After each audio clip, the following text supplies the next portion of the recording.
सामनाचे संपादक पहिले होते ते पण आजकाल ह्यांची लायकी काढायला लागलेली आहेत की ह्यांच्याकडे 23 माणसं नाहीत. अहो बीजेपी बरोबर जेव्हा ह्यांची युती होती तेव्हा आदरणीय अमित शहाजी स्वतः मातोश्रीवर आलेले. मुख्यमंत्री असूनही देवेंद्र फडणवीस साहेब स्वतः मातोश्री येऊन ह्यांच्याबरोबर चर्चा करायचे आणि तेव्हा उद्धव ठाकरे मध्येच उठून जायचे आणि आदित्य आणि वरुण सरदेसाईला चर्चेला बसवायचे.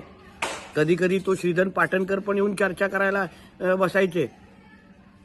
आणि आता ना सोनिया गांधी भेटत ना राहुल गांधी भेटत. खरगे पण ह्यांना वेळ देतील का हा फार मोठा प्रश्नचिन्ह राहिलेला आहे.